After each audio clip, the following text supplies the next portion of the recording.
بسم اللہ الرحمن الرحیم الحمدللہ رب العالمین وصلی اللہ علی محمد وآلہ الطاہرین ولعنۃ اللہ علی اعدائهم اجمعین الی قیام یوم الدین۔ اللہ سبحانہ و تعالیٰ کی اور تمام ملائکہ کی اور تمام انبیاء کی اور تمام اوصیاء کی، خصوصاً رسول اللہ صلی اللہ علیہ وآلہ وسلم اور ائمہ علیہم السلام کی اور تمام مومنین جن و انس کی لعنت ہو دشمنان حضرت فاطمہ سلام اللہ علیہا پر۔ سب سے پہلے ہم توجہ دلائیں کہ لعنت ایک دعا ہے کہ جو اللہ سبحانہ و تعالیٰ سے کی جا رہی ہے اور یہ ضد ہے رحمت کی۔ تو سوال یہ پیدا ہوتا ہے کہ اگر یہ کہا جائے کہ رسول اللہ صلی اللہ علیہ وآلہ وسلم کے دشمنوں پہ لعنت ہو تو کیا یہ غلط ہے؟ اب اگر یہ کہا جائے کہ حضرت فاطمہ سلام اللہ علیہا کے دشمنوں پہ لعنت ہو تو کیا یہ غلط ہے؟ ظاہر ہے کہ رسول اللہ صلی اللہ علیہ وآلہ وسلم اور حضرت فاطمہ سلام اللہ علیہا اور باقی اہل بیت علیہم السلام کے دشمنوں پہ لعنت ہی بھیجی جائے گی، ان پر رحمت کی دعا تو نہیں کی جا سکتی۔ آج ہم دو موضوع ڈسکس کر رہے ہیں۔ ایک کا تعلق ہے جناب میثم عباس کے نوحے سے، جس کا عنوان ہی یہی ہے لعنت بر دشمن زہرا۔ اسے پاکستان کی گورنمنٹ نے یوٹیوب سے درخواست کر کے بین کروایا اور رکوا دیا، اور پاکستان میں اس وقت دیکھ سکتے ہیں کہ جب اس نوحے کو دیکھنا چاہیں تو وہاں پر لکھا ہوا آتا ہے "This content is not available on this country domain due to a legal complaint from the government"۔ اب یہاں پر سب سے پہلے تو ہم سوال یہ کریں گے ان لوگوں سے کہ جنہوں نے اس کو رکوایا ہے۔ اگر یہ سوچ کے رکوایا ہے کہ اس سے اسلام کے کسی فرد کی توہین ہو رہی ہے تو اس کے معنی یہ ہیں کہ یہاں دال میں کالا ہے۔ کیونکہ اگر ہم یہ کہیں کہ رسول اللہ صلی اللہ علیہ وآلہ وسلم کے دشمنوں پہ لعنت ہو تو کوئی مسلمان تو پریشان نہیں ہوگا۔ اسی طرح سے اگر دختر رسول اللہ صلی اللہ علیہ وآلہ وسلم کے بارے میں ہم کہیں کہ ان کے دشمنوں پر لعنت ہو تو کوئی مسلمان تو پریشان نہیں ہو سکتا، کیونکہ کوئی مسلمان ان کا دشمن ہو ہی نہیں سکتا۔ لیکن ہم یہ سوال کریں گے کہ اس وقت یوٹیوب پر ہزاروں چیزیں جو رسول اللہ صلی اللہ علیہ وآلہ وسلم کے خلاف چل رہی ہیں اور جو اللہ سبحانہ و تعالیٰ کے خلاف گفتگو ہو رہی ہے اور اردو میں ہو رہی ہے، اور لوگ دعویٰ کر رہے ہیں کہ ہم نئے ایتھیسٹ ہیں، ہم ایکس مسلم ہیں، تو کیا آپ لوگوں نے اللہ کی توہین اور رسول اللہ صلی اللہ علیہ وآلہ وسلم کی توہین والا مواد کبھی بین کرنے کی کوشش کی؟ تو جواب ملے گا نہیں۔ تو پاکستان کے یہ کون سے ادارے ہیں کہ جنہیں اللہ کی فکر بھی نہیں ہے، رسول اللہ صلی اللہ علیہ وآلہ وسلم کی آبرو کی فکر بھی نہیں ہے؟ اگر فکر ہے تو رسول اور آل رسول کے دشمنوں کی فکر ہے۔ یہ بات تمام مسلمانوں کو بڑی دقت سے سوچنی چاہیے کہ پاکستان میں اللہ رسول کے خلاف مواد عام طور پر دیکھنے میں مل جائے گا اور کسی قسم کی کوئی پابندی نہیں ہے یوٹیوب پر۔ اب ہم توجہ دلائیں اپنی قوم کی کہ اس واقعے کو کسی ایک نوحے والے کے ساتھ ریلیٹ نہ کریں اور کسی ایک نوحے سے ریلیٹ نہ کریں۔ اس قسم کے کام کیے جاتے ہیں حکومتوں کی جانب سے ٹیسٹ کرنے کے لیے، اور اگر اقوام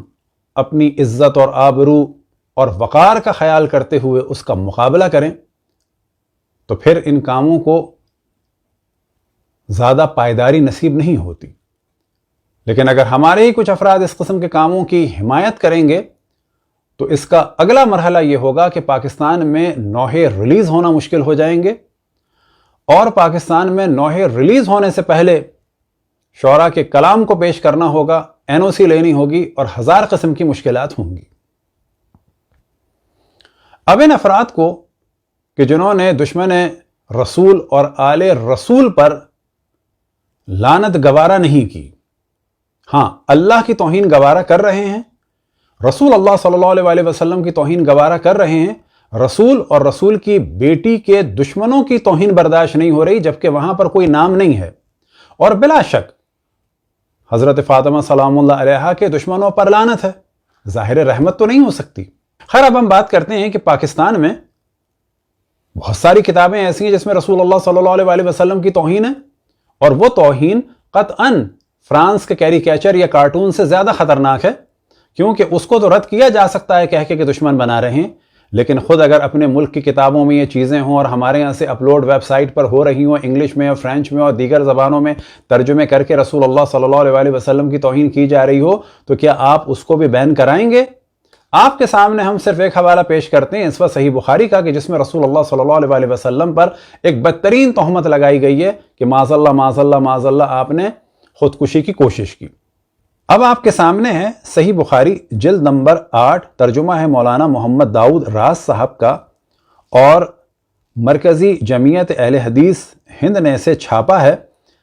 صفحہ نمبر ہے 283 اور حدیث نمبر ہے 6982، اور ریڈ سے ہم نے اس کو ہائی لائٹ کر دیا ہے۔ کچھ ہی دنوں بعد ورقہ کا انتقال ہو گیا اور وحی کا سلسلہ کٹ گیا، اور آن حضرت صلی اللہ علیہ وسلم کو اس کی وجہ سے اتنا غم تھا کہ آپ نے کئی مرتبہ پہاڑ کی بلند چوٹی سے اپنے آپ کو گرا دینا چاہا، معاذ اللہ، لیکن جب بھی آپ کسی پہاڑ کی چوٹی پر چڑھے تاکہ اس پر سے اپنے آپ کو گرا دیں تو جبرائیل علیہ السلام آپ کے سامنے آ گئے اور کہا، یا محمد، آپ یقیناً اللہ کے رسول ہیں۔ اس سے آن حضرت صلی اللہ علیہ وآلہ وسلم کو سکون ہوتا اور آپ واپس آ جاتے، لیکن جب وہی زیادہ دنوں تک رکی رہتی تو آپ نے ایک مرتبہ ایسا ارادہ کیا، لیکن جب پہاڑ کی چوٹی پر چڑھے تو حضرت جبرائیل علیہ السلام سامنے آئے اور اسی طرح کی بات کی۔ تو اسی دائرے سے ہماری درخواست ہے کہ ان چیزوں کو بھی ویب سائٹ سے ہٹائیں، ان کو بانٹنا بند کریں، چھاپنا بند کریں، ان کے انگلش کے ترجمے بند کریں۔ یہ چیز جب دشمن کے پاس جائے گی تو توہین رسالت ہوتی ہے۔ اب اگر فرانس میں کوئی ایسا کیریکیچر بنے معاذ اللہ کہ رسول اللہ صلی اللہ علیہ وسلم کسی پہاڑ پر ہیں اور جیسا کہ بخاری میں کہا جا رہا ہے ایسی خواہش رکھتے ہیں، تو آپ کیا کریں گے؟ اس کتاب کو پہلے بین کریں، بعد میں کسی اور پر اعتراض کریں۔ اب آپ کے سامنے ہے تاریخ طبری جلد نمبر 2 اور حصہ نمبر 1 اور پیج نمبر 4 پہ باقاعدہ ہیڈنگ ہے خودکشی کا ارادہ، اور پیج نمبر 60 پہ واضح ہم نے ہائی لائٹ کر دیا ہے، اور پھر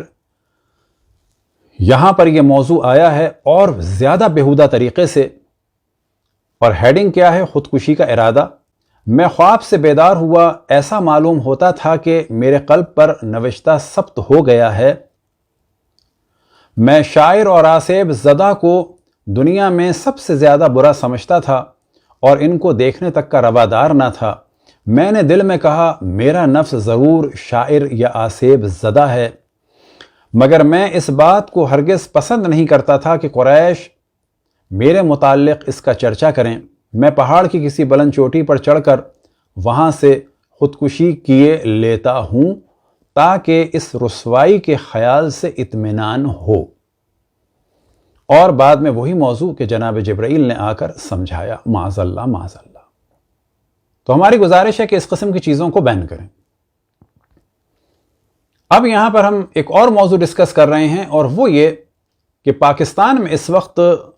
شرک اور غلو کے نام سے ایک ماحول بنایا جا رہا ہے۔ بلا شک اگر کوئی شرک کرے، غلو کرے اور واقعاً شرک اور غلو کرے تو اس کو سمجھانا چاہیے، لیکن یہ بات وہ کر سکتا ہے کہ جو شرک اور غلو اور توحید اور تفویض اور دیگر موضوعات سے آشنا ہو۔ کل ہی ہم نے ایک لیکچر اپلوڈ کیا ہے امام خمینی اور ولایت تکوینی کے نام سے، کہ جس کے ذریعے سے بہت سارے موضوع کلیئر ہو سکتے ہیں، لیکن جو اصل موضوع ہم ڈسکس کر رہے ہیں، بلا شک جو بھی کفر آمیز بات کرے یا غلط بات کرے، جس طرح سے صحیح بخاری میں کفر آمیز بات ہے، وہ سب غلط ہے۔ ہمارے ممبر سے کوئی اس قسم کی بیہودہ بات ہو، ہمیں اس سے بالکل روکنا چاہیے اور کھلی مخالفت کرنی چاہیے، لیکن یہ جو ہمارے یہاں کلچر چل رہا ہے کہ مقدمے درج کیے جائیں، یہ ایک خطرناک کام ہے اس اعتبار سے کہ ہم اپنے مذہبی کاموں میں خود کورٹ کو یا ریاست کو مداخلت کی اجازت دے رہے ہیں، اور یہاں پر یہ جان لیں کہ اگر کوئی جج کوئی ڈیسیشن لیتا ہے، کوئی ججمنٹ دیتا ہے، تو وہ پھر اگلے آنے والے ججوں کے لیے ایک دلیل بن جاتی ہے فیصلہ دینے کے لیے اور سخت فیصلہ کرنے کے لیے۔ لہذا اب اگر کوئی جج فیصلہ دیتا ہے اور کسی کو قتل کرتا ہے تو پھر یہ اس کا ججمنٹ اگلے آنے والے ججوں کے لیے کام کو آسان کر دیتا ہے، اور اس کے ججمنٹ کی بنیاد پر اگلے جج بھی ایسا ہی فیصلہ کریں گے۔ لیکن پھر وہ بعد میں چھوٹی چھوٹی باتوں پر اور فضائل اہل بیت پر بھی شیعوں کو سزائیں دیں گے۔ لہذا بلا شک کوئی بھی کفر آمیز بات ہو، چاہے وہ یہ والی کفر آمیز بات ہو کہ معاذ اللہ رسول اللہ صلی اللہ علیہ وسلم پر خودکشی کی نسبت ہو، یا جیسے کہ بخاری میں ہے کہ اللہ سبحانہ و تعالیٰ اپنی ٹانگ جہنم میں ڈالے گا۔ اب آپ کے سامنے صحیح بخاری اور حدیث نمبر ہے 6661، اور یہاں پر موضوع ہے کہ جو آپ کے سامنے بالکل پڑھ دیتے ہیں کہ دوزخ ہمیشہ یہ کہتی رہے گی کیا کچھ مزید ہے، یہاں تک کہ اللہ تعالیٰ اپنا قدم اس میں رکھ دے گا تو وہ کہہ اٹھے گی بس بس مجھے تیری عزت کی قسم۔ اس کا ایک بڑا حصہ سکڑ کر دوسرے سے مل جائے گا، اور اس روایت کو شعبہ نے قتادہ سے روایت کیا ہے۔ تو یہاں پر دیکھیں کس طرح سے خداوند تبارک و تعالیٰ کا جسم بنایا جا رہا ہے اور خداوند تبارک و تعالیٰ کی ٹانگ کو معاذ اللہ جہنم میں ڈالا جا رہا ہے۔ کسی بھی ادارے کو اتنی اجازت نہ دیں کہ وہ پھر اتنی مداخلت کرے کہ جس کو اردو میں محاورتاً کہا جاتا ہے کہ انگلی اگر پکڑوائیں گے تو پھر ہاتھ، اور ہاتھ سے پھر یہ ہاتھ چلا جاتا ہے گلے تک۔ لہذا بلا شک تیسری دفعہ اس بات کو واضح کریں کہ کوئی غلط بات ہو،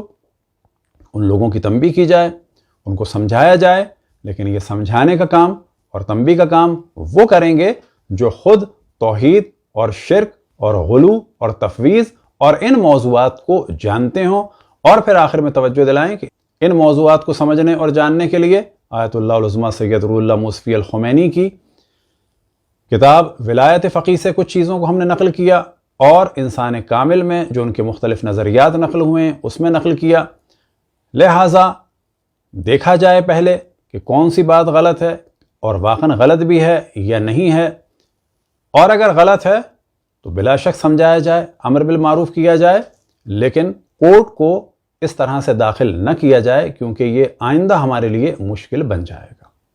دعا ہے کہ خداوند تبارک و تعالی ہم سب کو اپنے رسول، اپنی حجتوں، خصوصاً امام زمان علیہ السلام کی معرفت اور اطاعت کی توفیق عطا فرمائے۔